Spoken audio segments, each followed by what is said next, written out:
Saudações cordiais a todos os presentes, ao excelentíssimo senhor presidente, nobres julgadores deste Tribunal de Justiça do Estado de São Paulo. Eu venho à presença desta colenda corte sustentar oralmente, em nome do réu, ora recorrente, em que irei medir esforços para não nominá-lo de modo a não gravar em seu peito ou em suas costas ainda mais esta acusação tão horrenda.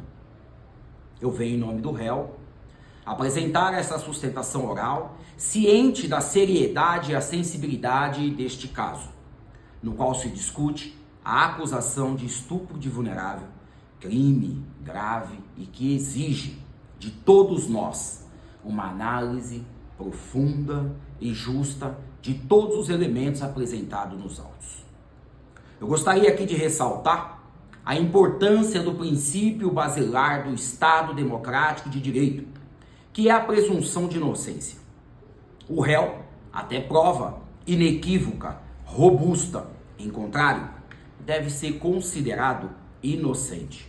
Não basta mera suspeita ou conjectura para que se imponha uma condenação tão severa quanto a que se propõe no presente caso.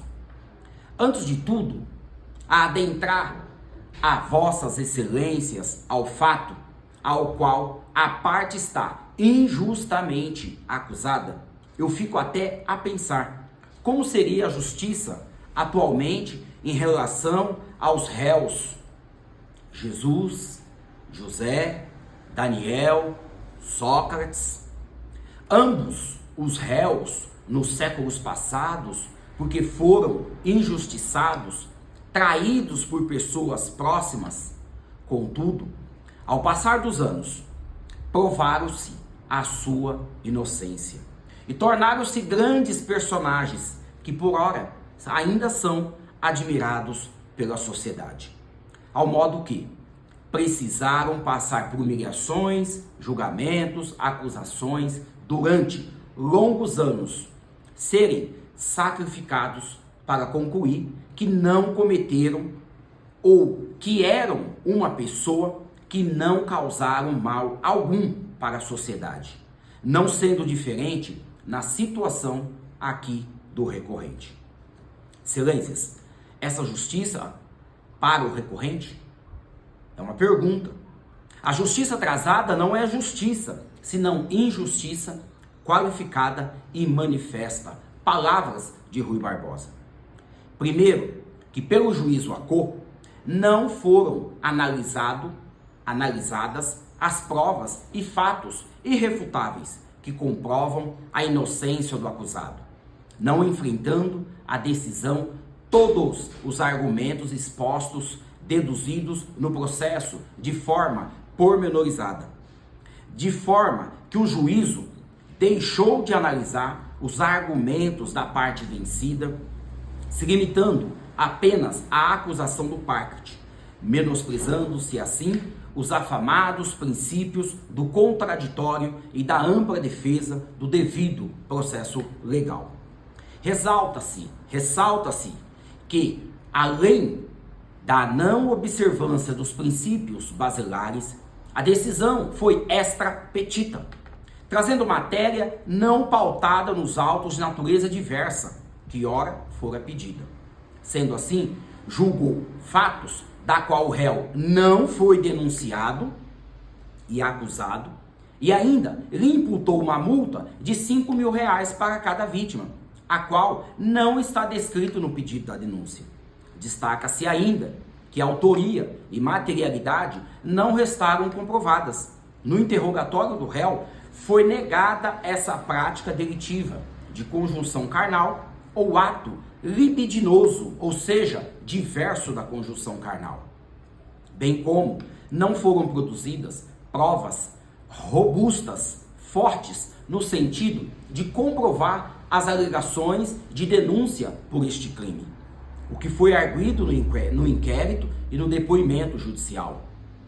Ademais, No curso da investigação, o depoimento das vítimas ficou evidenciados possíveis falácias destas, pois informaram que residiam ao mesmo tempo no local do terreno e que após o conhecimento das autoridades policiais passaram a residir em outro imóvel, como está evidenciado nos autos. Digo, excelências, a mãe não percebia algo errado durante o tempo de convivência no mesmo local de residência com o acusado? Por favor. Ou seja, a convivência era normal após a denúncia, que percebeu que as vítimas estavam enfrentando crise de ansiedade. Ou seja, durante este lapso de 14 anos, a mãe não notou a saúde mental e psicológica da própria ou das próprias filhas. As vítimas relatam com riqueza de detalhe as datas do cometimento do delito, porém não informaram sobre a existência de outras pessoas no local, ainda que presentes no ambiente externo. Onde estaria a responsável? Em um ambiente de confraternização, a casa onde está sendo recebida hóspede possui uma enorme quantidade de movimentações entre pessoas. As crianças se reúnem ou se reuniram para brincar. Todavia, não haveria ninguém perto destas crianças? É uma nova pergunta. Onde estariam os adultos, as outras crianças naquela noite? Ninguém viu. O depoimento da vítima não deve ser recebido sem as devidas reservas. Dito de outro modo, de forma absoluta, isolada, única.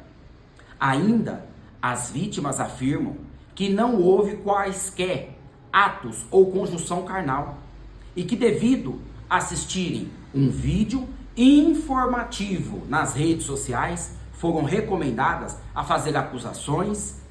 Vale sobrepor que as vítimas e o acusado sempre mantiveram o bom convívio amigável e de parentesco. Todavia, em consequência do casamento da tia materna da vítima com o acusado e pelo histórico conturbado entre as famílias, surgiu esta falsa acusação, a qual as crianças foram devidamente instruídas.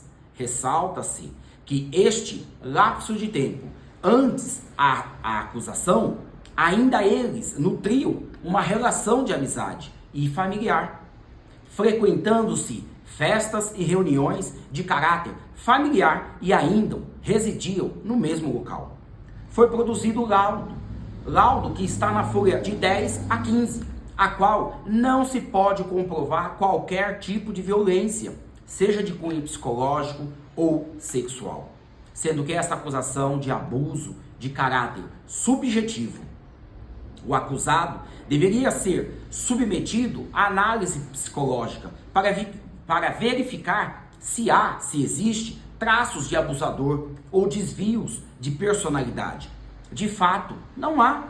Foram trazidas essas informações de forma maculadas, não trouxeram fatos do que ocorreu, pois, excelências, pessoas com históricos de abusador não pratica atos ao longo dos anos, como narrados pelas vítimas em 2007, 2012, 2019, e sim, de forma constante.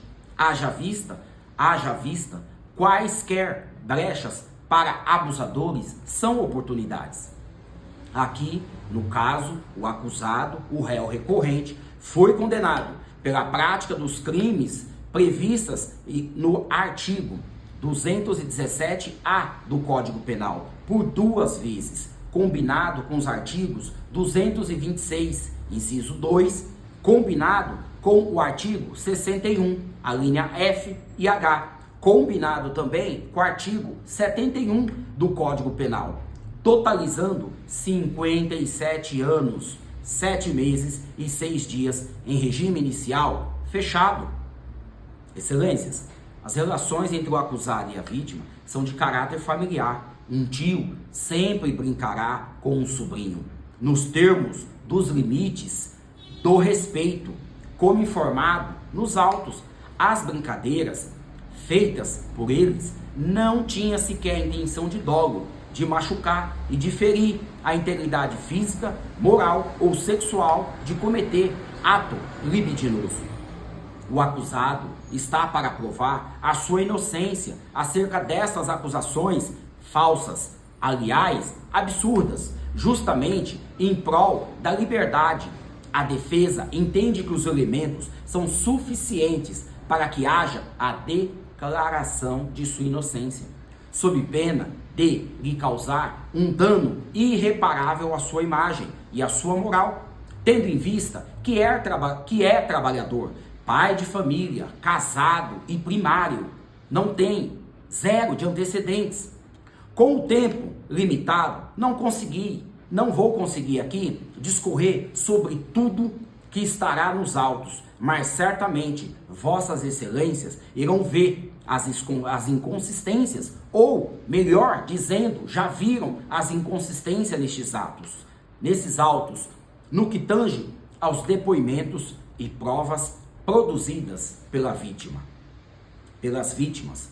Sendo assim, por tudo o exposto, vossas excelências devem analisar as inconsistências das provas, contradições que minam a credibilidade do testemunho das vítimas, a falta de prova material que corrobora as acusações, a ausência de vestígio do suposto crime, falta de qualquer evidência a qual reforça a dúvida sobre a culpabilidade deste acusado, a possibilidade de manipulação de provas e de instrução da oitiva das testemunhas, das vítimas, podendo elas serem influenciadas pela mãe de forma consciente, haja vista que ambos são desafetos devidos conflitos familiares prévios, pois também é sabido que, em muitos casos, crianças podem ser sugestionadas a criar memórias que não condizem com a realidade dos fatos. Não restam dúvidas que o maior prejudicado desta ação é o réu, que está sendo acusado por um crime tão hediondo quando sofre por perseguição familiar. Não há meios a comprovar, como informado nos depoimentos, sobre os outros feitos e sobre as outras supostas vítimas. Excelências, a legislação e a jurisprudência deste país são claras ao determinar que, na dúvida, deve-se absolver o réu. Este princípio, indúbio pro réu, é uma garantia fundamental que assegura que ninguém seja condenado sem que haja certeza plena e inequívoca de autoria e materialidade do delito.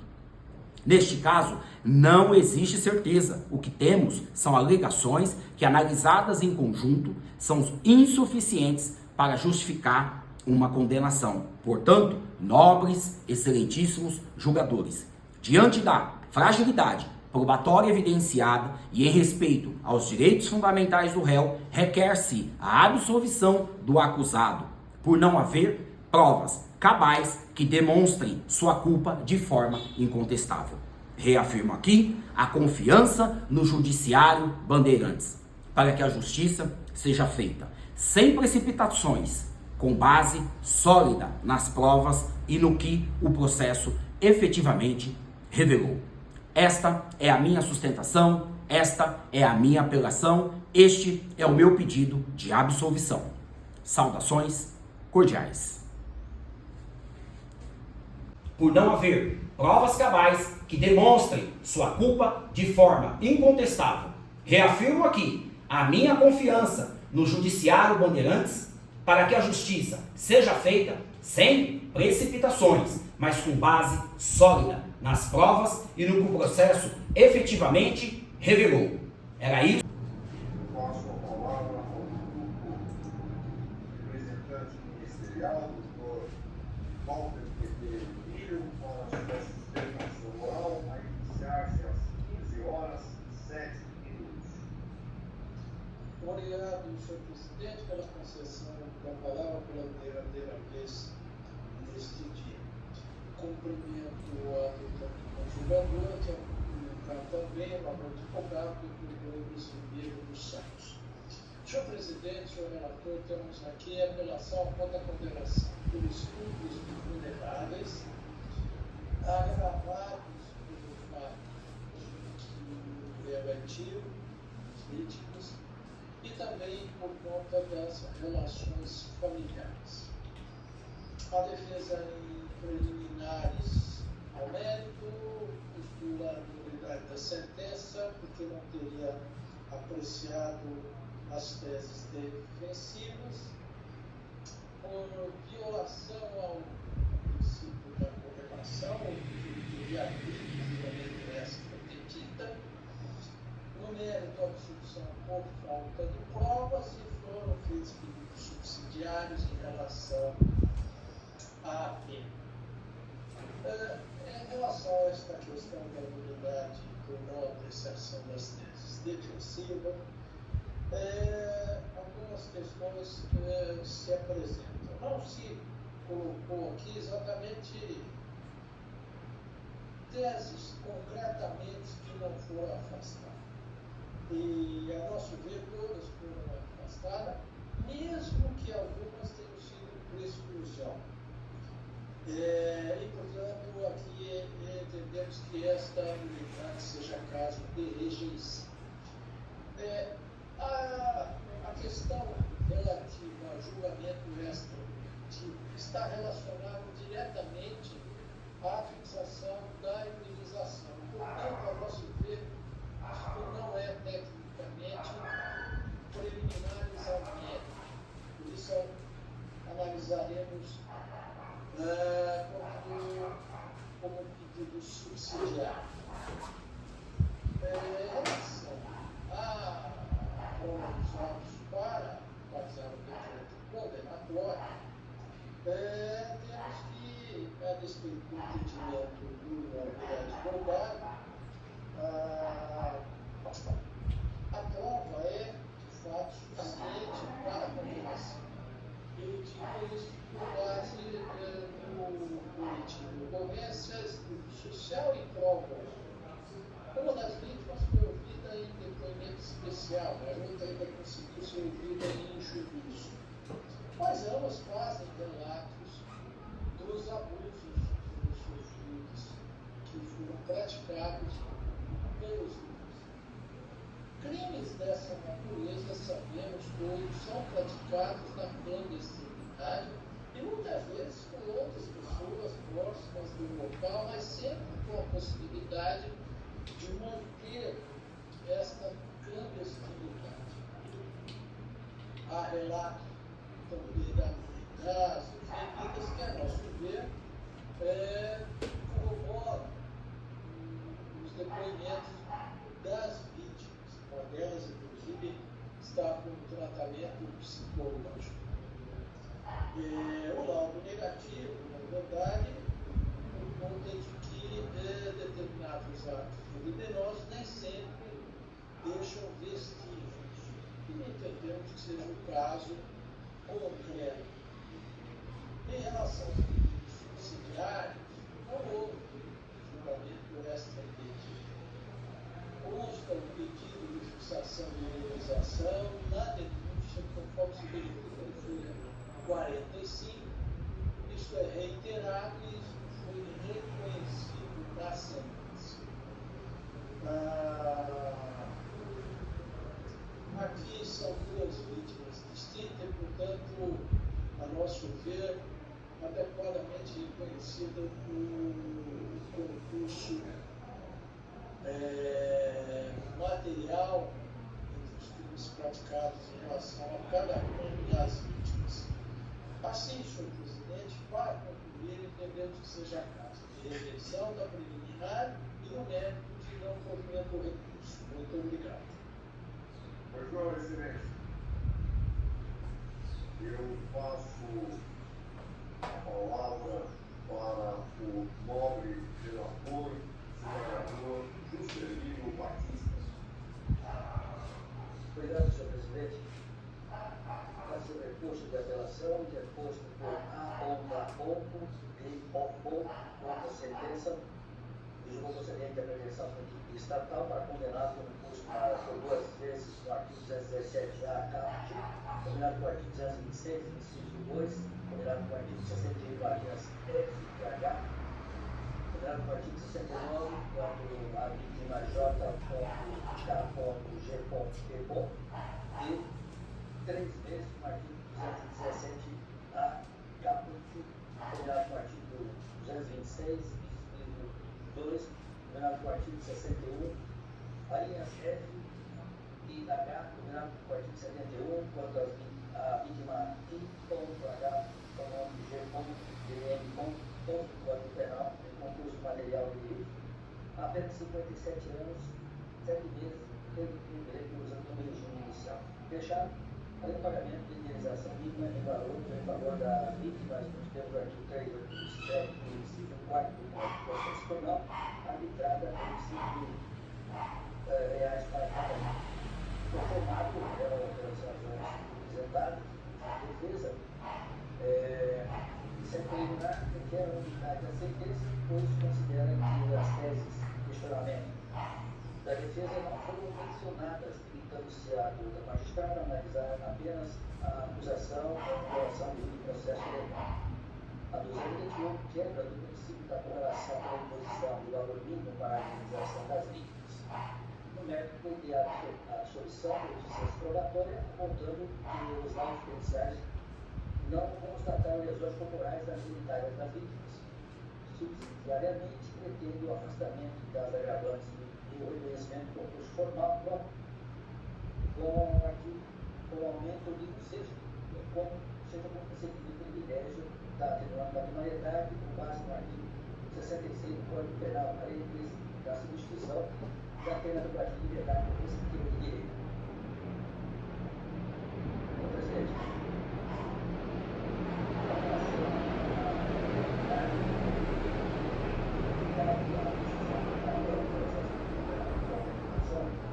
Ela não comporta o respeitador da defesa. De uma simples leitura da sentença, folha 129-134, é possível verificar que a outra magistrada expôs de forma breve os fatos dos requerimentos de ambas as partes. Ademais, após apreciar as provas produzidas ao longo da discussão processual e na discussão parlamentar, houve vários direitos que a levaram a concluir a condenação do apelante, de acordo com o princípio único, convencimento motivado, afastando mesmo implicitamente as teses defensivas. Cabe ressaltar que se mostra desnecessário que o magistrado transcreva toda a argumentação das partes, bem como enfrente expressamente todas as alegações aventadas, especialmente quando a fundamentação permite concluir pela rejeição implícita das teses apresentadas. Além disso, a defesa sequer apontou quais pontos teriam sido omissos, limitando-se a afirmar de forma genérica a ausência de fundamentação e violação ao princípio do devido processo legal. Nesse sentido, há precedente desta corte, que em suma diz que é necessário o enfrentamento individual de cada alegação. Esse é um julgamento de Rafael do desembargador Milton Neves, da 16ª Câmara de Direito Criminal. Outro julgamento aqui, em suma diz que o julgador é obrigado a rebater cada argumentação da defesa ao proferir a decisão dos autos. Tampouco, acima do que está sobre cada um dos dispositivos legais ou constitucionais por ela mencionado, bastante que, pela motivação apresentada, seja possível aferir as razões pelas quais a Corte rejeitou as pretensões das partes, exatamente como se for na hipótese de análise, como diz aqui no voto simulado aqui do desembargador Ricardo Salles Júnior, da 15ª Câmara de Direito Criminal. No mesmo sentido, a lição de Fernando Capês. É bom que se frise, no entanto, não ser necessário que o juiz sentenciante transcreva toda a argumentação das partes, mas apenas que sucintamente exponha os fatos para não causar prejuízo a esta. Aqui, Fernando Capês, do Processo Penal, Rio, 2024, página 342.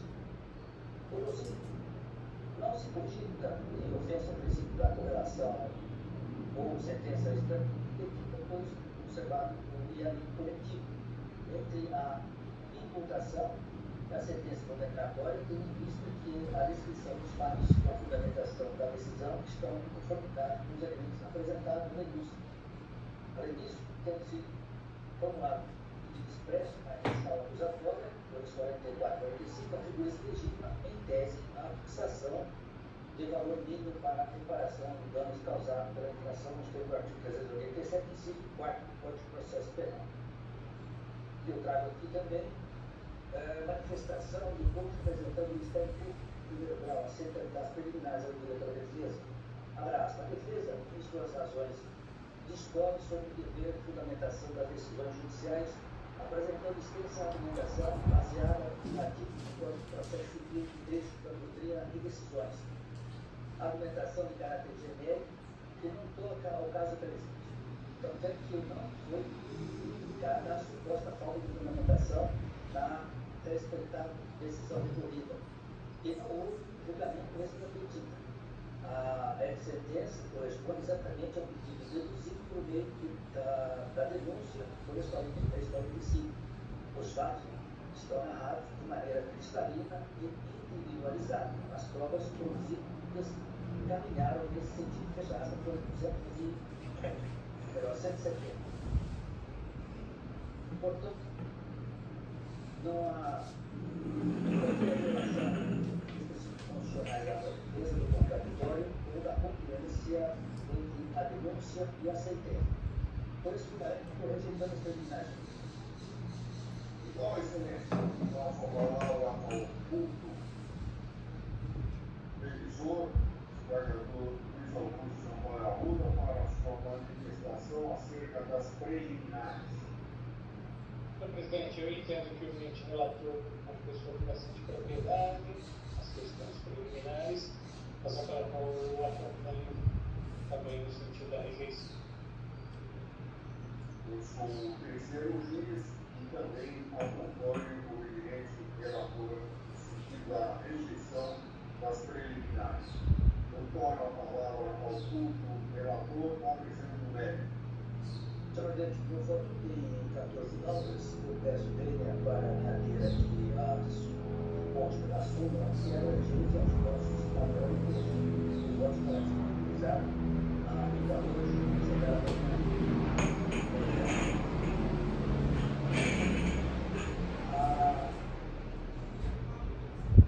a atividade da discussão com a da dupla defesa não merece a palavra das vítimas tem especial relevância nos crimes sexuais. As versões apresentadas estão em consonância com os demais elementos probatórios e foram prestadas de forma linear e coerente. A ausência, no caso de indicativo de imputação leviana, tampouco há divergências capazes de mitigar a validade e coerência dos relatos das ouvidas, assim como das declarações prestadas pelo testemunho. Depoimentos foram uníssonos das vítimas e sua escritura, como riqueza de detalhes. Atos libidinosos podem ser caracterizados mediante toques, beijo, lascivo, contatos, ou toques, contemplação lasciva, entre outros, sendo prescindível a comprovação da condução carnal. Portanto, nesse sentido, a condenação deve ser mantida. A dosimetria da pena, a pena base foi fixada acima do mínimo legal em virtude das consequências do delito. As ofendidas se mudaram de residência para se afastar do apelante, bem como desenvolver ansiedade e mudança de comportamento após os abusos. A segunda fase tem aplicado as agravantes previstas no artigo 61, inciso 2, as linhas E e H, em razão da prevalência das relações domésticas ou familiares e crime praticado contra criança em tenra idade, entre 5 e 10 anos de idade. Na terceira fase, mesmo conhecida, a causa de aumento da pena prevista no artigo 226, inciso 2 do Código Penal, por ser o agente tio das vítimas. A designação longa aplicação de concurso material não deve ser recolhida. Inexistência dos requisitos objetivos para aplicação de concurso formal próprio direito dos crimes, pois praticada mais de uma conduta contra vítimas diferentes em contexto espacial e temporal diverso.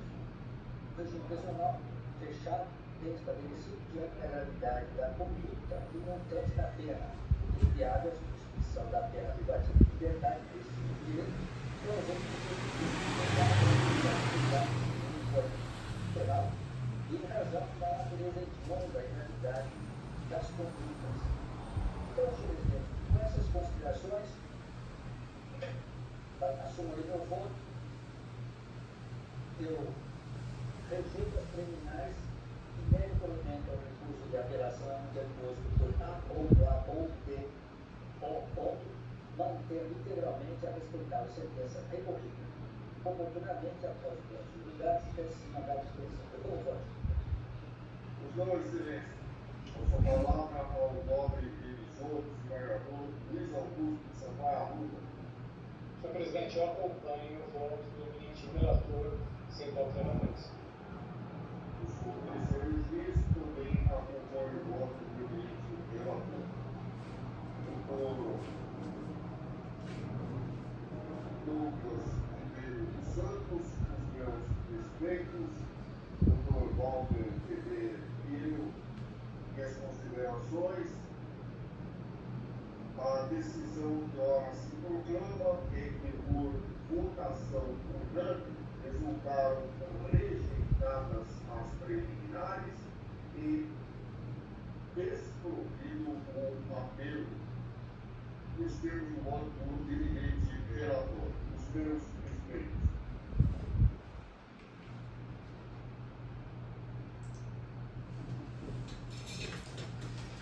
Me dirijo a todos que nos seguem no canal Notícias do Ribeiro para dizer para você: combati o bom combate, vou permanecer na carreira, eu vou guardar a fé. Por onde houver um injustiçado, eu quero fazer essas defesas. Defesa criminal é a minha missão. Defender o acusado de abuso sexual não é algo fácil, não é para qualquer um.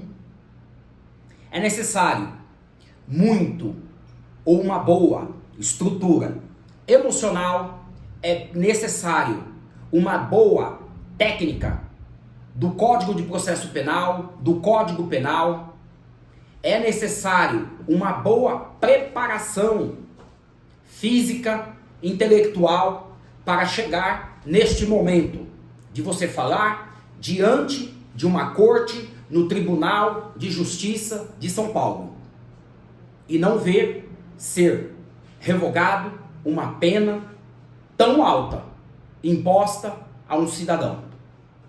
Fica aqui a minha manifestação para poder dizer: combati o bom combate. Saudações cordiais a todos que nos assistiram. Por favor, não deixe de compartilhar este vídeo, não deixe de curtir, não deixe de colocar os seus comentários e também se inscrever no nosso canal para que nós possamos levar cada vez mais conteúdo à nossa audiência. Saudações cordiais.